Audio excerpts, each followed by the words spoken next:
Vamos a grabar, ya pusimos a grabar y como dijimos, vamos a empezar a hablar sobre derivación en funciones de varias variables.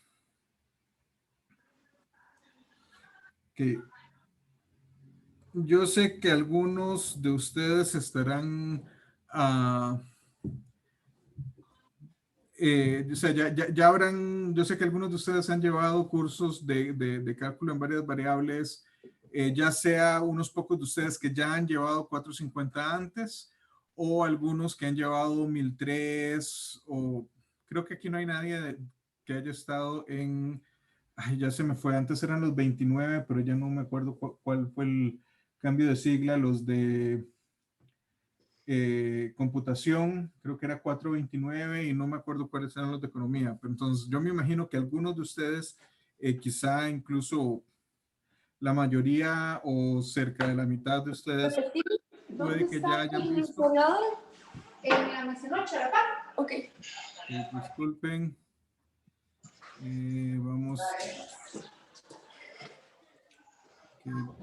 Vamos a cerrar micrófonos porque... ok. Pero para los que no, o sea, para aquellos que están viendo cuestiones que tienen que ver con varias variables por primera vez, dada la forma en la que generalizamos las ideas de continuidad y de límites, uno podría pensar a una primera idea.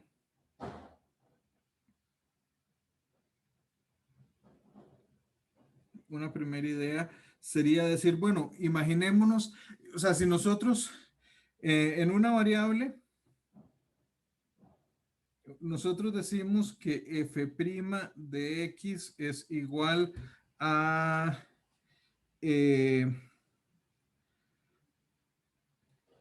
al límite cuando x tiende a, perdón, cuando h tiende a 0. Cuando h tiende a 0 de f de x más h menos f de x entre h. Entonces uno estaría un poco tentado a decir, bueno, ¿qué sucede si nosotros tomamos esta misma idea y la usamos con respecto a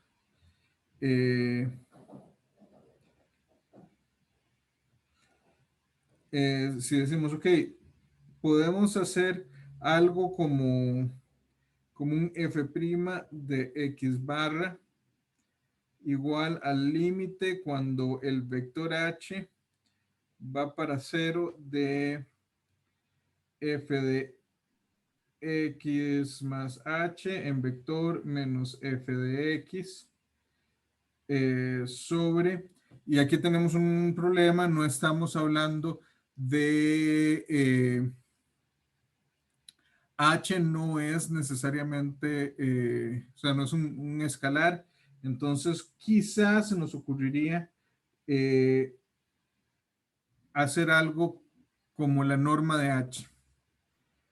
Y resulta que esto no es una, o sea, que si se puede hacer algo como así y con esa definición f' de x en general no existe. Ahora, en estos momentos no tenemos las herramientas necesarias para concluir eso de buenas a primeras. Si todo me sale bien, en la próxima hora vamos a tener suficientes herramientas para concluir eso, de que esencialmente esta definición que estamos dando no nos funciona. Entre las cosas que nos podemos dar cuenta es que acuérdense que es cuando uno está en una variable, h puede ser negativo, entonces igual eso le tiene que dar una cierta constante. mientras que aquí la norma del vector h no puede ser negativa, tiene que ser, de hecho, es estrictamente positivo si tomamos h distinto de 0, que es lo que tenemos que hacer. Pero podemos, en este caso, vamos a ver cómo procedemos para responder esto.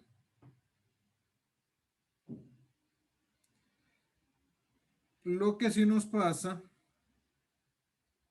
es que, o sea, que si nosotros tenemos, imaginémonos, f de x, perdón. Ay, ¿qué pasó? No era eso lo que quería. F de, agarremos un caso con solo dos variables. F de xy es igual a x cuadrado más xy más y cuadrado, por decirles algo. Y queremos encontrar queremos ver qué cuestiones, qué objetos podemos definir de manera que se parezca a lo que nosotros ya conocemos por una derivada. Entonces, ¿qué se les ocurre que podemos hacer en este caso?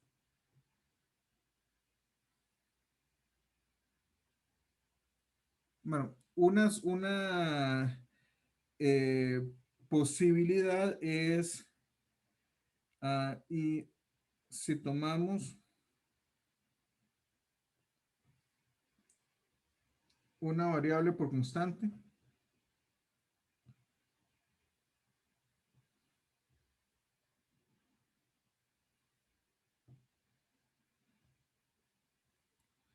y podemos definir un cierto objeto al que todavía vamos a llamarle de momento fx de xy. Y decir, ok, vamos a tomar este bicho que tenemos aquí arriba y vamos a asumir que x es una variable y que y es una constante. ¿Cuál constante? En realidad de momento no importa, pero es algo que no se mueve.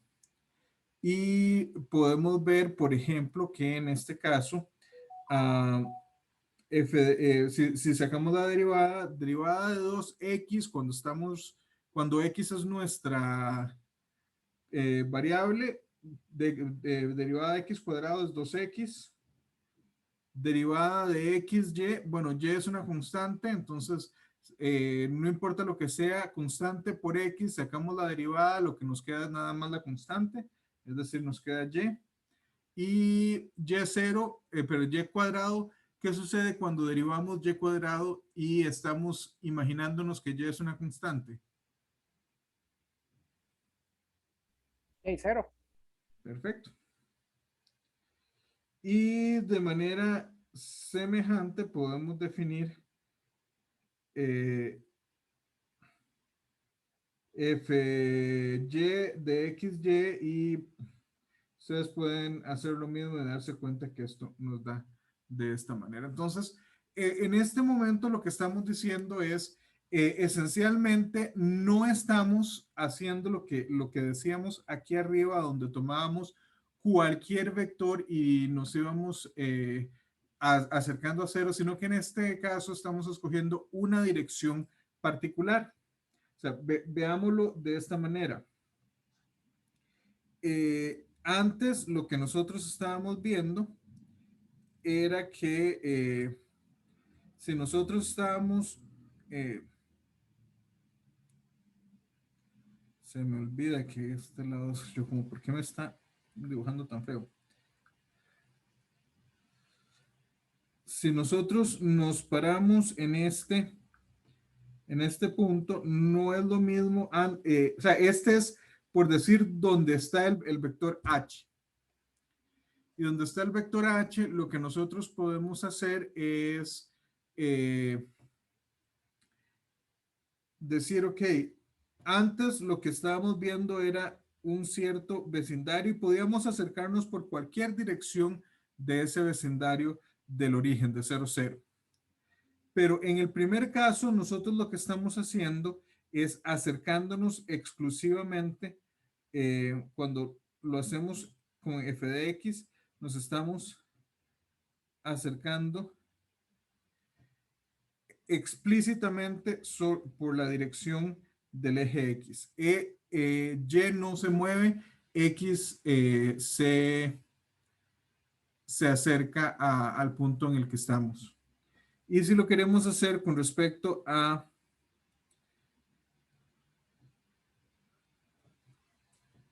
Y, pues estamos pensando en lo mismo. Entonces, ¿qué es lo que estamos haciendo acá?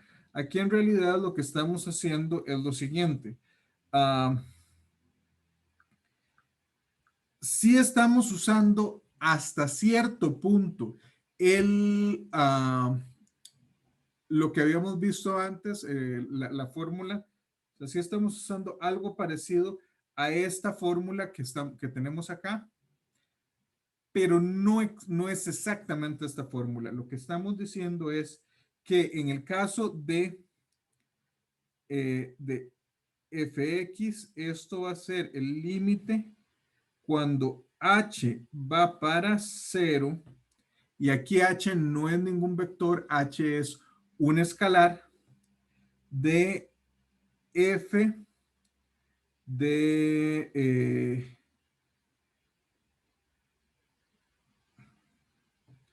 si lo queremos ver así, f de x más h, y menos f de x, y sobre h, o lo que es lo mismo, el límite cuando h va para 0 de f de x como vector más h en la dirección de y menos f de x, x vector, todo esto entre h. Y nadie se va a sorprender de que, digamos, fy, este objeto de xy, lo vamos a definir como el límite cuando h va para 0, y aquí podemos verlo, x y más h menos f de xy sobre h, o lo que es lo mismo, f de x más h j menos f de x sobre h, y aquí evidentemente por escribir rápido se me fue poner el límite cuando h va para 0. Entonces, aquí estamos haciendo definiciones de cosas que se parecen mucho a a una derivada. Sin embargo, este tipo de cosas sí existe para una función, una cantidad de funciones mucho más grande. En este caso, vamos a llamar a fx es la derivada parcial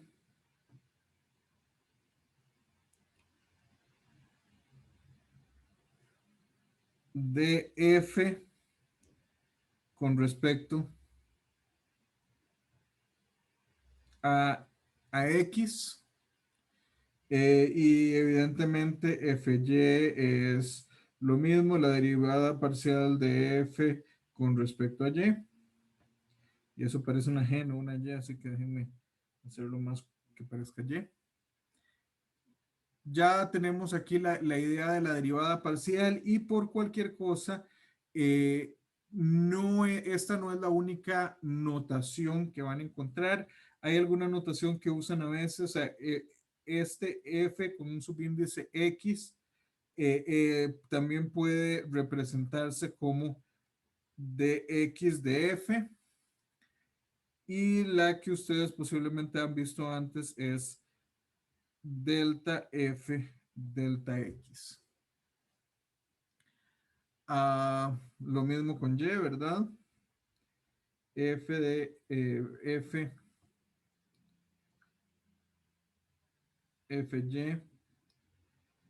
de y de f o delta f delta y. Y así con cualquier otra variable que tengan. Por cualquier cosa, vamos a introducir la notación, aunque todavía no vamos a trabajar con ellos. ¿Qué sucede cuando nosotros tenemos notaciones derivadas de este tipo de más alto orden? Bueno, y resulta que f era una función de dos variables, incluso si para tomar la derivada con respecto a x nos imaginamos que y si estamos hablando de una de más variables, pues que y, z, w y todas las demás, que solo x es variable, todas las demás son constantes. Eso es lo que estamos asumiendo. Pero lo que nos queda va a ser, al fin y al cabo, nuevamente una función, en este caso, de x y y. Entonces podemos a eso también sacarle su derivada con respecto a x y su derivada con respecto a y. Entonces nosotros, por ejemplo, podemos hacer cosas como decir, bueno, f de xy es, o a veces lo van a ver como dxy de f, lo van a ver también como dx de y de f. Esta notación, esta segunda notación, por cierto, es en análisis funcional lo ven mucho porque esencialmente las derivadas son operadores en unos espacios de funciones definidos, pero la notación que nosotros vamos a estar usando la mayor parte del tiempo va a ser muy parecida a lo que hacíamos en una variable, solo que ahora tenemos varias variables.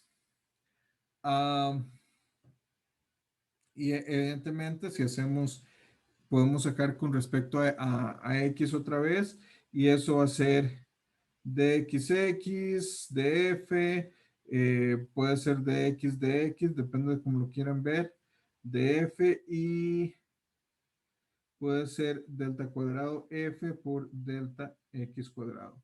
Muy parecido a lo que sucedía cuando teníamos solo una variable. La diferencia es que antes, en vez de tener, hay gente que le dice las gasillitas o las gasillas, los deltas en vez de la d del diferencial. La notación sigue siendo esencialmente la misma. ¿Alguna pregunta hasta acá?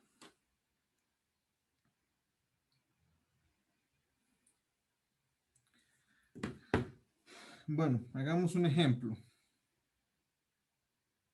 Supongamos que nosotros nos habíamos dado una función f de xy que era xy sobre x cuadrado más y cuadrado. Y habíamos dicho que esto era continuo, perdón, continuo en cualquier lado donde, o sea, fuera del origen. En el origen tenemos una discontinuidad. De hecho, es una discontinuidad no evitable. Entonces queremos ver con esta f, y yo voy a quedarme usando la mayor parte del tiempo la notación de Leibniz. Delta f, delta x. ¿Cómo resolvemos esto? Pues lo mismo. Utilizando la regla del cociente. Exactamente, regla del cociente, x cuadrado más y cuadrado. Denominador al cuadrado como denominador de la derivada, y encima es el de abajo por la derivada del de arriba. Entonces sería x cuadrado más y cuadrado por la derivada de arriba con respecto a x, xy, y es una constante, entonces nos queda y, menos, ahora dejamos el de arriba quieto, xy, y derivamos el de abajo que es 2x, al menos si lo hacemos con respecto a x, y esto rápidamente nos va a quedar y por y cuadrado menos x cuadrado sobre x cuadrado más y cuadrado al cuadrado. Y podemos hacer lo mismo. Lo que pasa es que esta, de hecho, curiosamente, es una función que depende, es una función simétrica. O sea, si nosotros intercambiamos x y y nos queda lo mismo, entonces, sabiendo eso, ¿qué se les ocurre que es de x de y? Teniendo, perdón, de delta f, delta y, sí, sabiendo que tenemos delta f, delta x. En el denominador lo mismo y en el numerador x por x al cuadrado menos y al cuadrado. Perfecto. Esto es por simetría.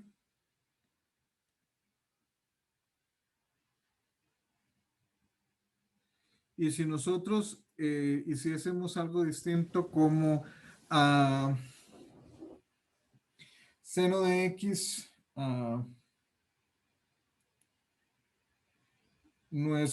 digamos que tenemos g de x, perdón, g de xy, es seno de x coseno de y. Y por alguna razón mis y's hoy quieren parecer g's. Entonces, este no es simétrico. ¿Qué sucede? ¿Cómo calculamos nosotros dg o delta g, delta x? La primera derivada de g con respecto a x. Bueno, es un producto. Nuevamente, para cuando hacemos la derivada, consideramos y como una constante. Y decimos, es constante por seno de x, la derivada de seno de x es coseno de x, entonces nos queda coseno de x, coseno de y. Y punto. No, mentira. Y después tomamos seno de y sacamos la derivada de coseno de x y ahí está. En realidad sí es un y punto. Seno de y por derivada de coseno, perdón, seno de x por derivada de coseno de y con respecto a x. ¿Cuál es la derivada de coseno de y con respecto a x? 0, ¿Por Cero. qué? Correcto, ¿por qué? porque es una constante. Con respecto a x, que es con respecto a la variable que estamos derivando, y es una constante, entonces esto es 0 y efectivamente nos queda coseno de x, coseno de y podemos imaginarnos que cuando hacemos esto con respecto a y va a pasar lo mismo. Si en la primera, cuando derivamos seno de x, nos da 0, por lo que sea 0, entonces nos queda nada más la otra, que sería menos seno de x, seno de y. Okay, entonces ya tenemos un par de ejemplos. Resulta que nosotros quizá... Profe, ¿Sí? disculpe, creo que en la anotación se le fue un X ¿En dónde?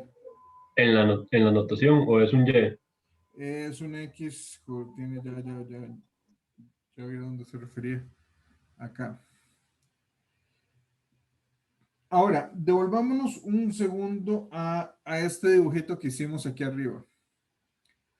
Este dibujo en ningún momento, o sea, nosotros escogimos y dijimos nos podemos ir por los ejes, o sea, por la dirección de los ejes. Y resulta que la dirección de los ejes no es necesariamente, o sea, no es la única dirección por la que nos deberíamos ir. O sea, ¿por qué nos estamos yendo por ahí? ¿Por qué no nos, o sea, una buena pregunta sería, ¿qué sucede si en vez de irnos por acá, nos vamos más bien por una dirección. Déjame hacer esto un poco más grande para ver si no sé.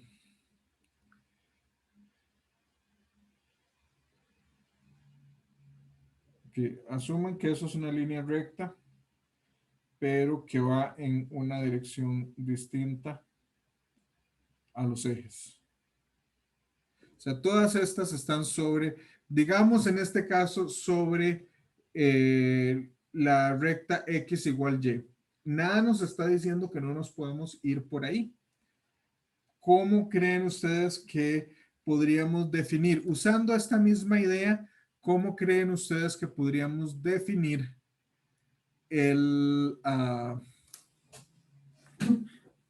una derivada en esa dirección?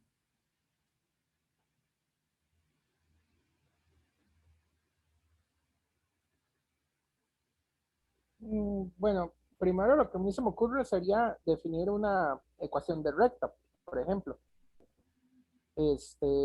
Definir la dirección, digamos la dirección del vector v. Que el vector v, me imagino que es el vector director de esto, Director, entonces, un vector director unitario para que sea lo más fácil. ok, eso es importante, el vector tiene que ser unitario, porque si no caemos en los mismos problemas que caemos cuando estamos haciendo parametrizaciones en cálculo vectorial, que si uno parametriza, o sea, si uno no tiene cuidado con qué parametrización usa y nada más saca la derivada nos puede dar cosas distintas, no por la dirección, sino por la magnitud. Aquí pasa lo mismo. Aquí nos interesa que el vector sea un vector unitario. Entonces, imaginémonos que esta es, o sea, que nuestra recta en este caso es y igual a x, por decir algo, que es lo mismo que decir que que nuestra recta en este caso sería t por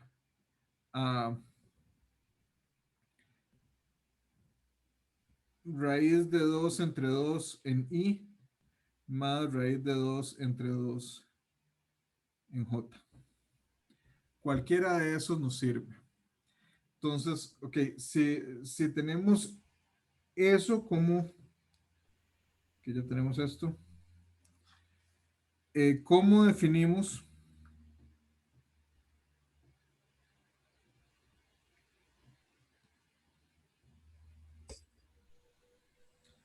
la derivada en la dirección de y igual a x? ¿Cómo definimos la derivada en en ese momento? Ya, Bueno, igual que la vez pasada, profe. ok, sí, en este caso, vean que lo que nosotros estaríamos haciendo sería el límite cuando h va para 0 de f de x más raíz de 2 entre 2 por h, y más raíz de 2 entre 2 por h, menos f de x, f xy, entre h. Okay. ¿Alguna idea de cómo podemos ver esto de otra manera?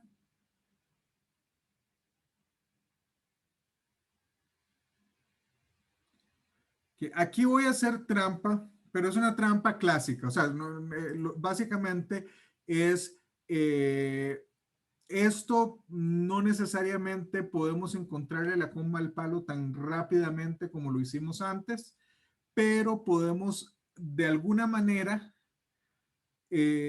tratar de ver cómo expresamos esto. O sea, nosotros ya tenemos calculado, bien visto qué son las derivadas parciales, es decir, las derivadas en las direcciones de los vectores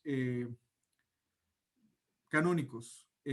y j en el caso de 2 variables, y j acá en el caso de 3, y ahí usualmente cuando es 4 o más uno les pone E1, E2 hasta En, donde n es la dimensión en la que estamos. Podríamos tratar de ver cómo lo hacemos de esa manera, pero vean lo que vamos a hacer. Límite cuando h va para 0 de, y aquí yo creo que la mayoría no les va a sorprender lo que vamos a hacer. X más raíz cuadrada de 2 entre 2, perdón, aquí esto no es X, esto es Y, por H, menos, y no vamos a poner esto acá, sino que vamos, en el medio vamos a restar algo y a poner algo. ¿Y qué es lo que vamos a hacer? Bueno, nosotros nos interesaría ver, o sea, dado que ya sabemos qué sucede cuando dejamos una de esas variables quietas, pues nos gustaría dejar primero una variable quieta y después la otra para ver qué sucede. Entonces vamos a hacerlo de esta manera.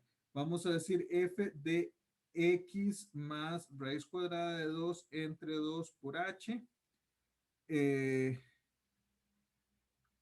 coma y, más f de x más raíz cuadrada de 2 entre 2 por h, coma y, menos f de xy, todo sobre h. Sí, yo sé que esto se ve muy feo por tener que dividirlo, pero vean que esencialmente lo que hicimos fue sumar y restar en el numerador una cierta cantidad que nos ayuda para ver las cosas como las queremos ver. Y Profe, una consulta, análogo si también se hubiera hecho con Y en vez de X. análogo, exactamente lo mismo. Y ahora vamos a ver qué es exactamente lo mismo. Entonces, ¿qué sucede en este caso? Esto podemos, ok, podemos dividirlo. ¿Por qué podemos dividirlo? En realidad no sabemos si podemos o no, pero nosotros sabemos que si ambos límites existen, la suma de los límites es el límite de la suma. Entonces, si nosotros lo dividimos y encontramos que esos límites existen, pues retroactivamente podemos decir que el límite del que veníamos existía y era lo que calculamos.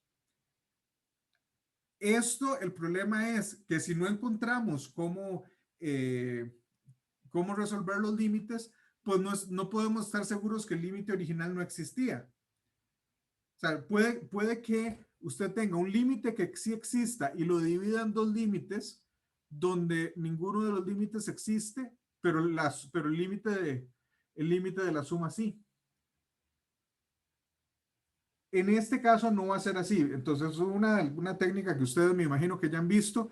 Usted tiene un límite ahí feo, lo divide en dos y si los dos límites existen, perfecto, nada más el límite original era la suma de esos dos. Pero en este caso sí nos va a servir, entonces sabemos que este es el límite cuando h va para 0 de f de x más raíz cuadrada de 2 entre 2 por h, y más raíz cuadrada de 2 entre 2 por h, menos f de x más raíz cuadrada de 2 entre 2 por h, coma y. Todo esto dividido entre h. Y a eso le sumamos el límite cuando h va para 0 de f de x más raíz cuadrada de 2 entre 2 por h menos f de x, perdón, no lo escribí bien, ¿verdad?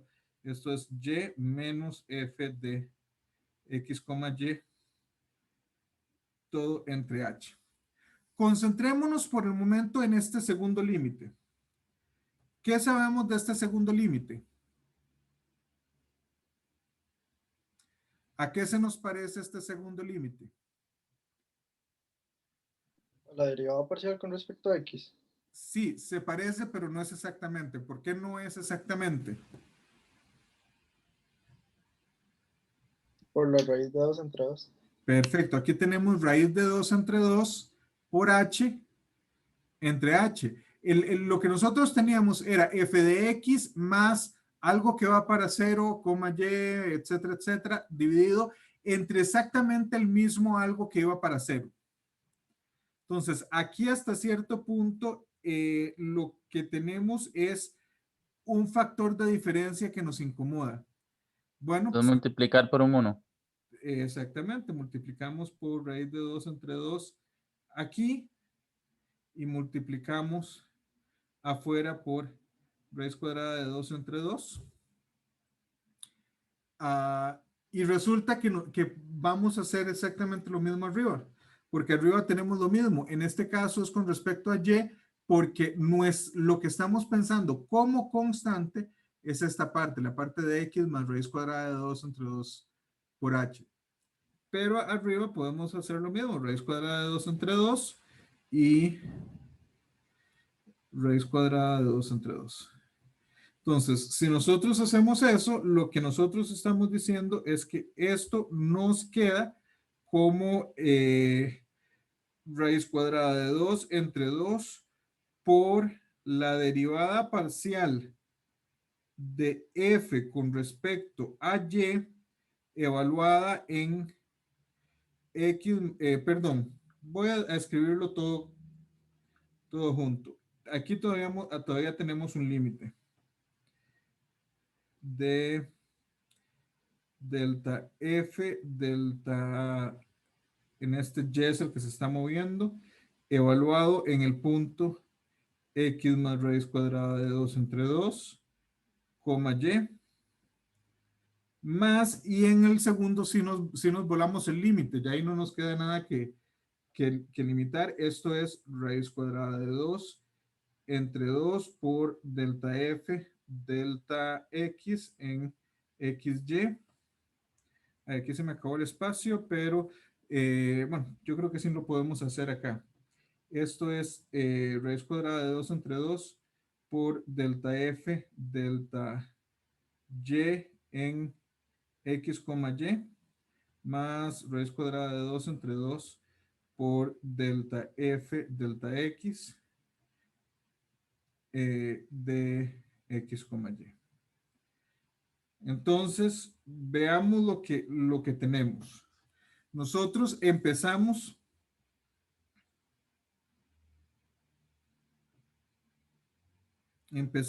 con un vector dirección, le voy a poner u por unitario, pero un vector unitario que, como quieran verlo, raíz cuadrada de 2 entre 2, raíz cuadrada de 2 entre 2 como un par ordenado, o si lo prefieren ver con la otra notación que es raíz cuadrada de 2 entre 2 por i, más raíz cuadrada de 2 entre 2 por j. Este es simple y sencillamente porque era relativamente sencillo, pero todo lo que nos interesa es que sea un vector unitario. Y vean lo que terminamos. Nosotros terminamos que la derivada con respecto, y aquí voy a usar del lenguaje, la derivada con respecto a la dirección de u evaluada en xy es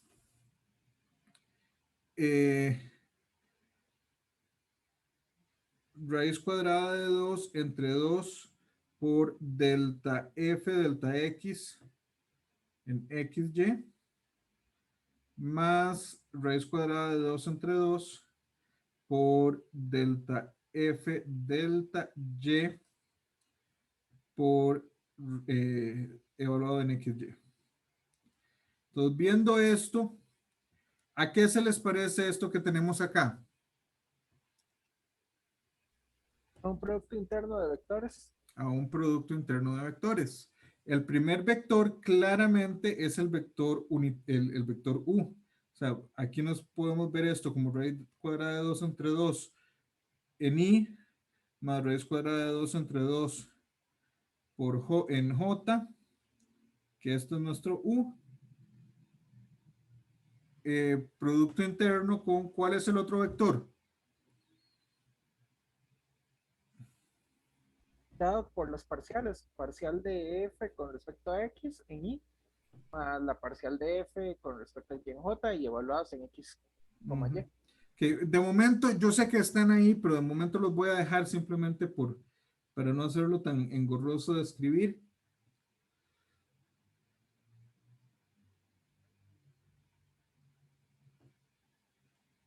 Ok, a este vector le llamamos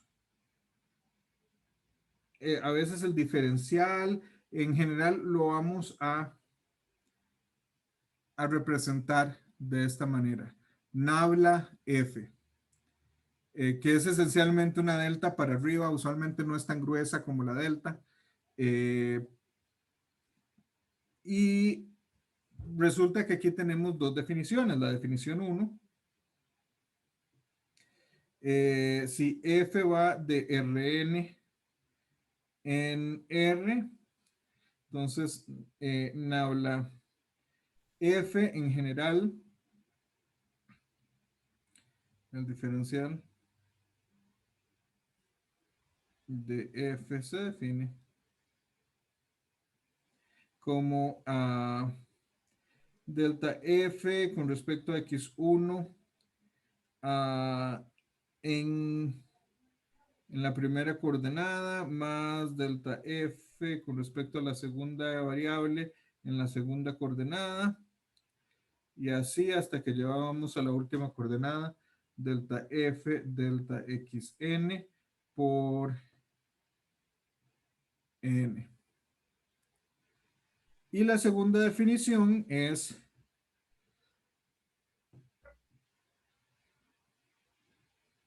la derivada direccional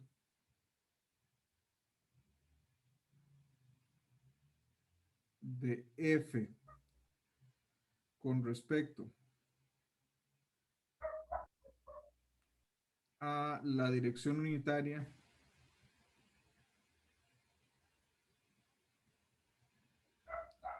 U, y por supuesto aquí esto quiere decir que la norma de U siempre la vamos a considerar igual a 1.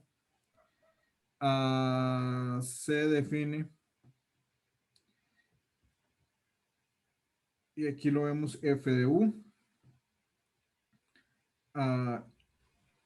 de XY es igual, F de U de XY es igual a U producto interno con nabla F evaluado en XY. Punto. ¿Alguna pregunta hasta acá? Sí, yo tengo una. ¿Le escucho? Yo había visto que no era suficiente, era necesario, pero no era suficiente que las parciales tuvieran que existir para que el diferencial exista. Pero no sé en qué caso patológico sea en el que las parciales existen, pero el diferencial no. Si todas las... ok.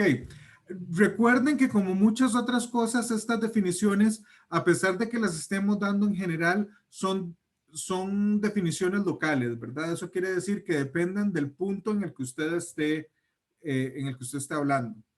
Entonces, o sea, puede que no todas estas funciones, o sea, puede que delta F delta X1 y delta F delta X2 no tengan las mismas, okay, no tengan los mismos dominios, o sea, que hayan lugares donde una está definida y la otra no, eso se vale. Pero si todas las derivadas parciales existen en un punto, voy a verificar que no estoy diciendo algo erróneo, pero yo estoy 99% seguro de que si todas las derivadas parciales existen en ese punto, o al menos en un vecindario alrededor de ese punto, por muy pequeño que sea, entonces el diferencial necesariamente existe, porque esencialmente el diferencial es nada más ponerlo en esta forma. Nuevamente, eso no quiere decir que el diferencial tenga que existir para todos los puntos XY.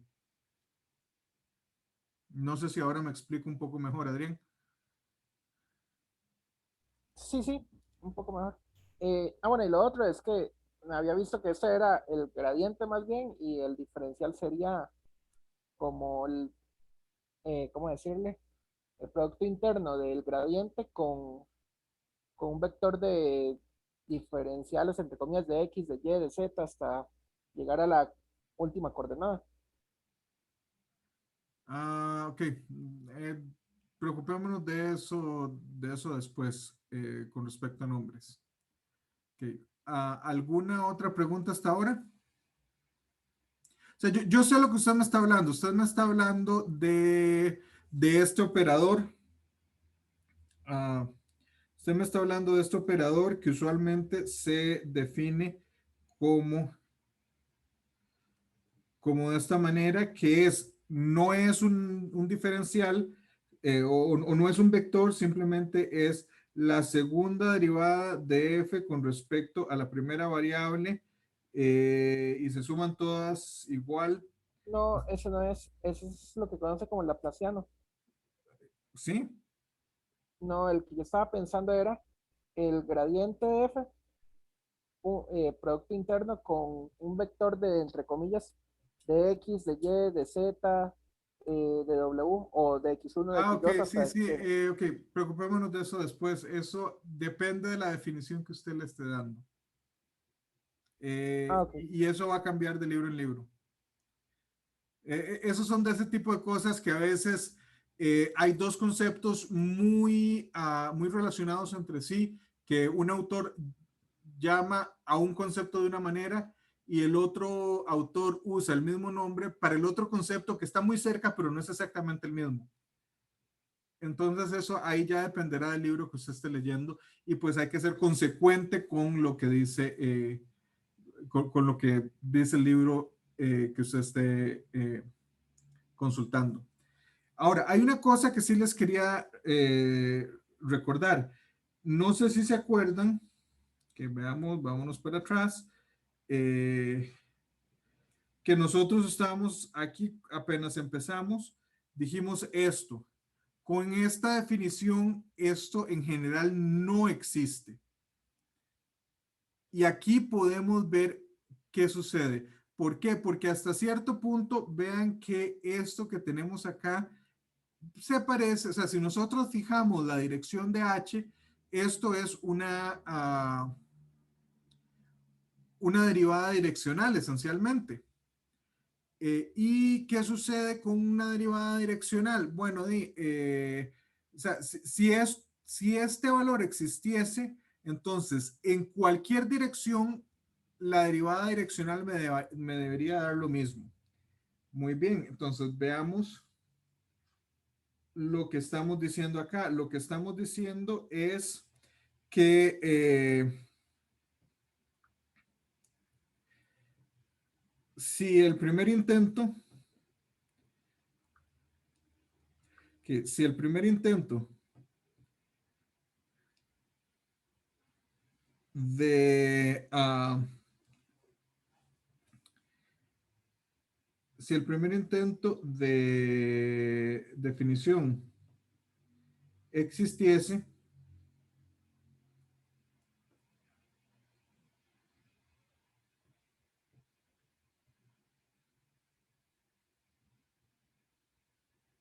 entonces, ¿qué tendríamos? Tendríamos que para todo U1, U2 unitarios,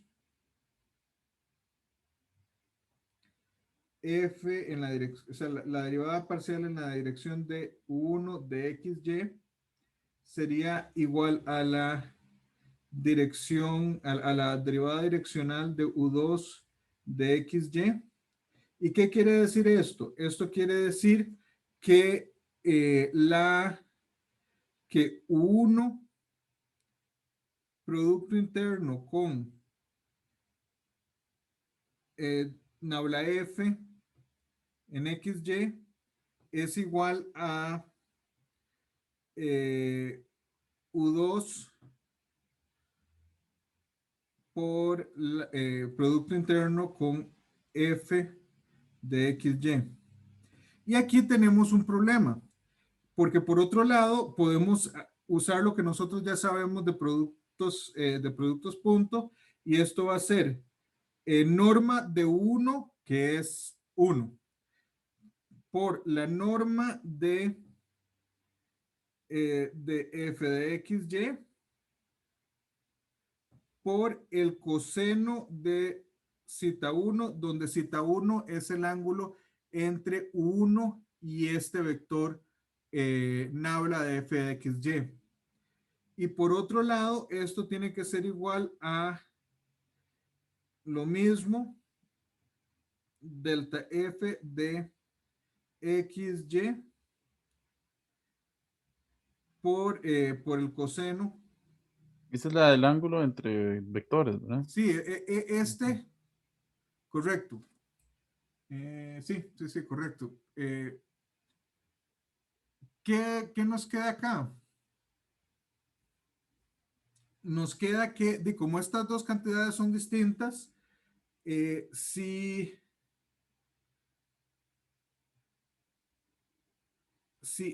esto es, bueno, puse XY, pero en realidad era X en general, ¿verdad?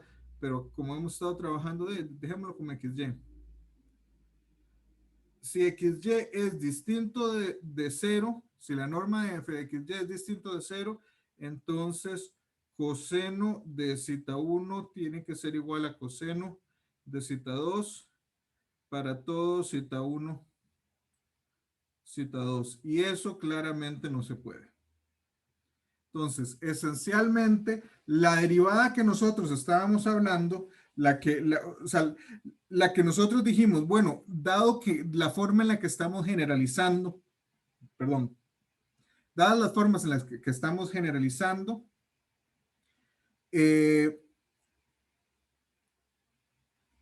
la primera definición sería la forma como más intuitiva de definir una derivada en varias variables, pero esta derivada no nos funciona, salvo en los puntos en los que este operador al que yo le estoy llamando el diferencial, este operador es, o el gradiente, como quieran verlo, es 0.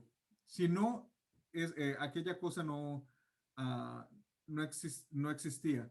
Resulta que de las funciones que a nosotros nos interesa, esas funciones que puedan tener infinitas o al menos un par de derivadas con respecto a cada una de sus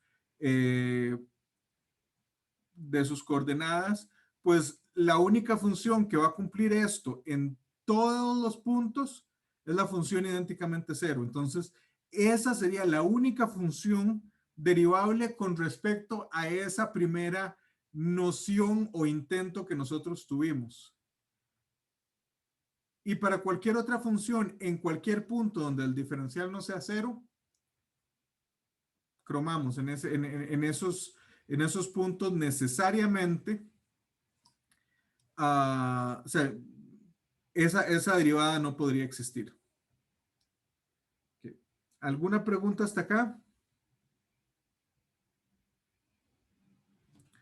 Ok, dado que tenemos quiz en 8 minutos, entonces terminaríamos la clase acá y el quiz va a estar disponible exactamente a las 2:45, eso es en 8 minutos y buena suerte. Esta vez sí es bastante calculero.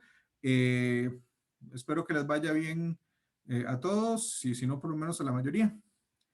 Y nos vemos en la próxima clase. Hasta luego. Gracias, profe. Gracias, profe. Hasta luego.